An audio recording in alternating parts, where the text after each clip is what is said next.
Hello friend, how are you doing today? My name is Mary and this is Happily Ever Esch. Today I'm going to be sharing with you everything that I read in January. I read 5 books in January and yeah, I only read 1 book in February, which I'm not trying to be, super down on myself. I had a child and all of that, so I will put that in my March wrap up, but I'm going to share with you, my January reads, which is super delayed, but oh well. The first book I finished was Nevermore, and this is by Jessica Townsend. This is a much beloved middle grade. It gets compared to Harry Potter, and I think it does because it kind of has a magical school setting, chosen child, those types of aspects, but it's definitely its own unique story. We follow Morgan Crow, who is a cursed child and has been told her whole life that I believe on her 12th birthday she will die, which is very tragic and horrible for a young child to have to carry that burden. And not only that, on top of that, she's also been told that she's cursed and everything kind of bad that happens is her fault and like put on her shoulders as being this cursed child. And so she kind of lives a really dreary and sad life. There's kind of these like larger implications of her parents like having a hard time attaching to her and loving her, knowing that she's going to die. So there's kind of this really dark kind of cast over the beginning of this story. But Morgan is swept away to Nevermore. She obviously doesn't die, and I don't feel like that's a spoiler because how are we going to have a whole story if she does die?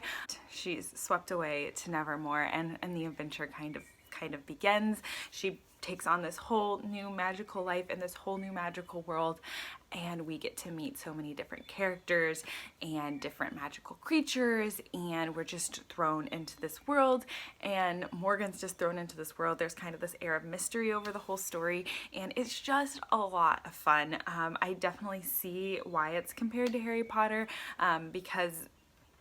and I would honestly say that's more in the ways of like just this magical world that you can get tangled up in and get sucked in and that you would want to visit and just be a part of. I think it's got that really compelling aspect to it. Her just adventures in Nevermore. So it's really fun. I think it would be a great middle grade March pick, so I would say pick it up.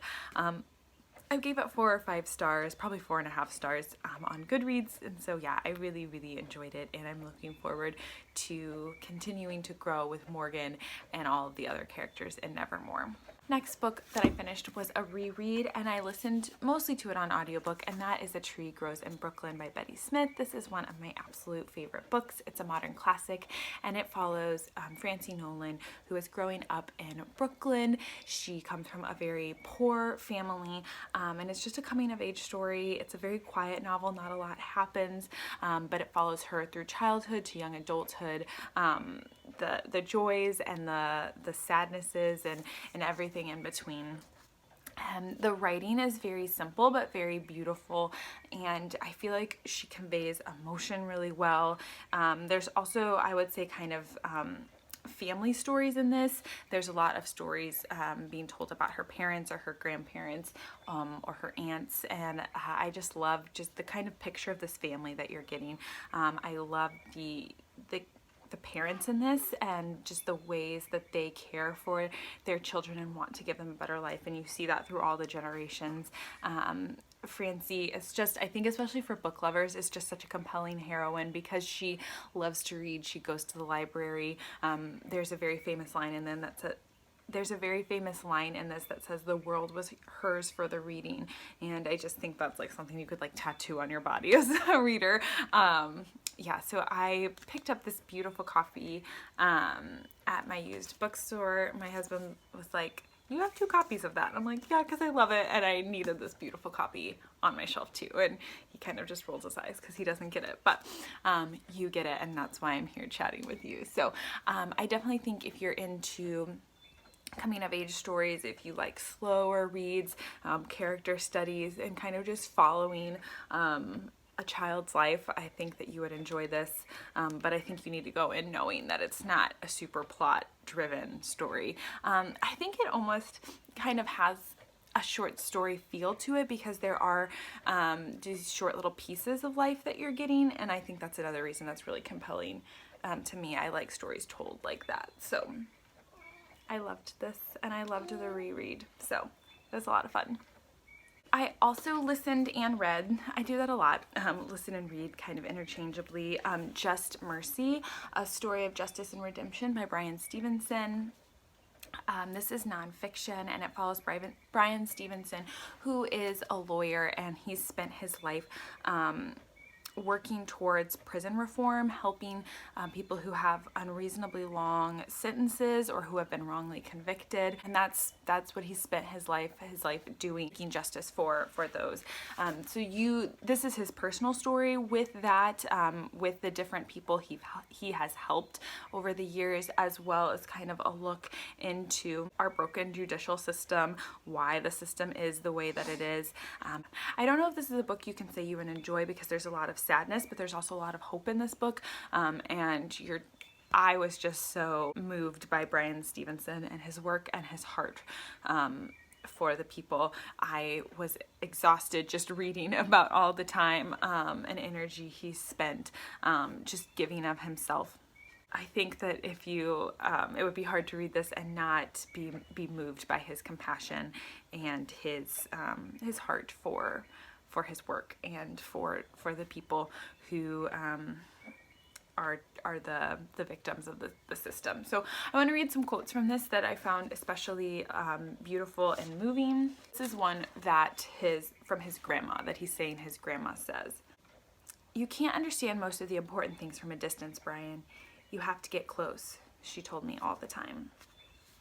And so that is him just kind of reckoning with needing to get close to things and put your hands in it and feel it and experience it, and that's the only way you can understand, and I think his life has been a testament to that statement. Okay, this is talking a man who's on death row, and this is something that he says to Brian in his last moments.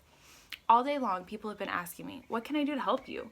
When I woke up this morning, they kept coming to me. 'Can we get you some breakfast?'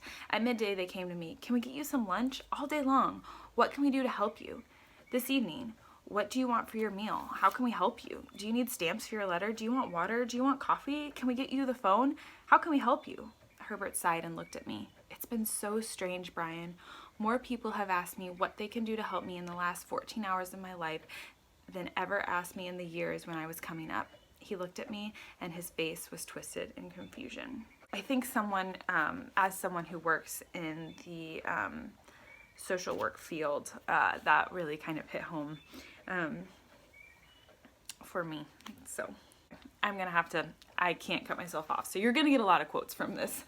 "I thought of the many ways we've legalized vengeful and cruel punishments, how we've allowed our victimization to justify the victimization of others. We've submitted to the harsh instincts to crush those among us whose brokenness is most visible. But simply punishing the broken, walking away from them, or hiding them from sight only ensures that they remain broken, and we do too. There is no wholeness outside of our reciprocal humanity."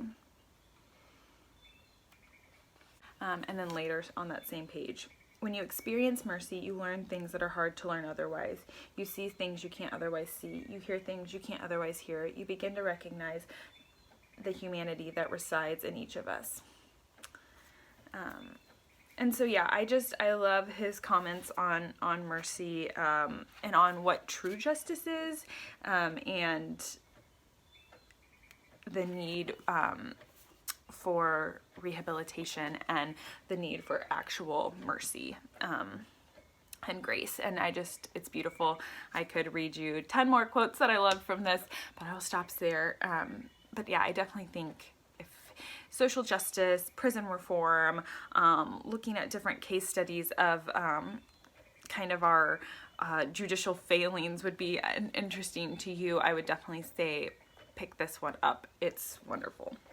Another nonfiction that I read is Jesus Outside the Lines, A Way Forward for Those Who Are Tired of Taking Sides by Scott Saul.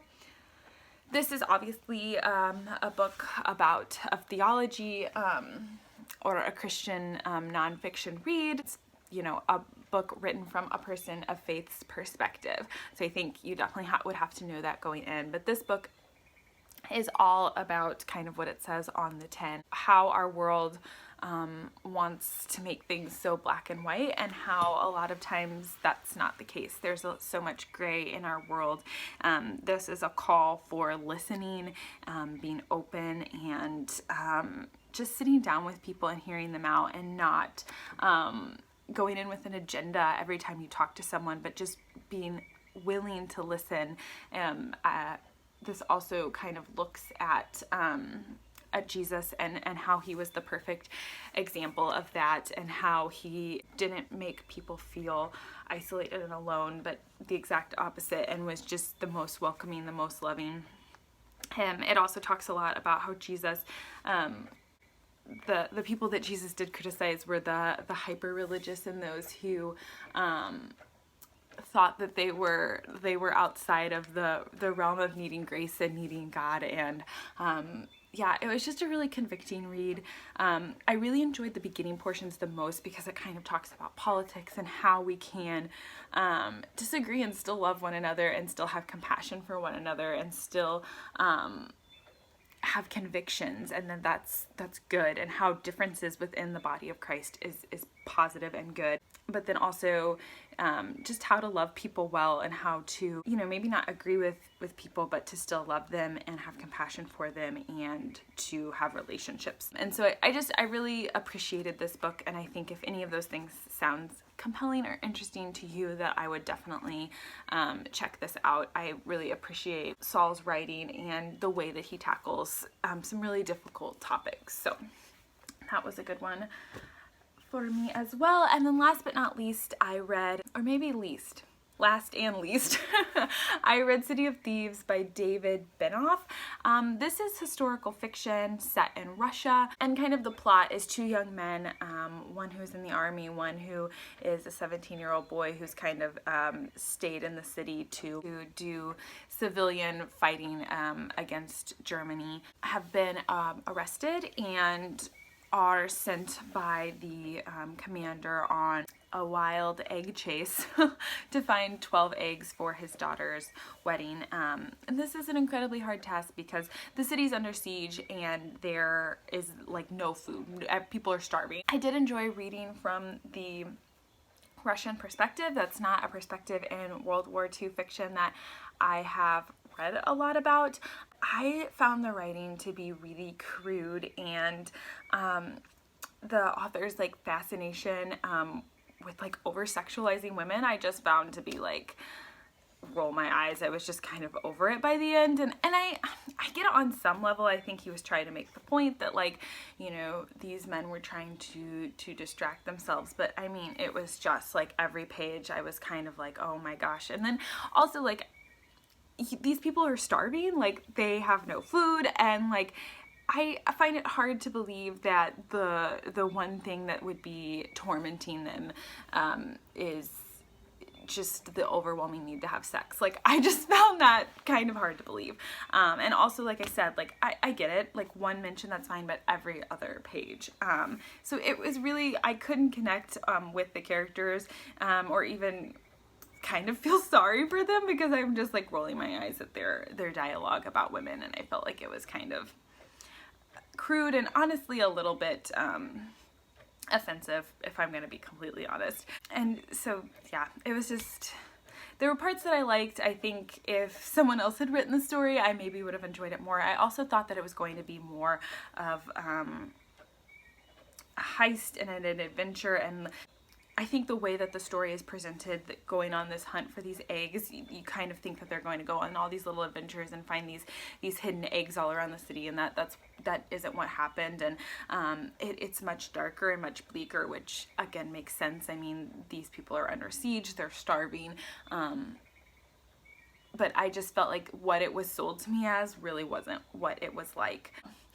Sorry to end on a downer note, but that was everything that I read in January. I, for the most part, had a really good reading month. I gave 4 or 5 stars to everything besides City of Thieves. So What have you read and enjoyed lately? Have you read any of these books? I would love to know. Please chat with me down in the comments below. I know that City of Thieves is pretty well loved, so I'd love to know if you loved it and why, and if you think that my opinions are totally wrong about that. Please chat with me about that as well. Alright, I hope that you guys are having a good rest of your day, and I will talk to y'all later.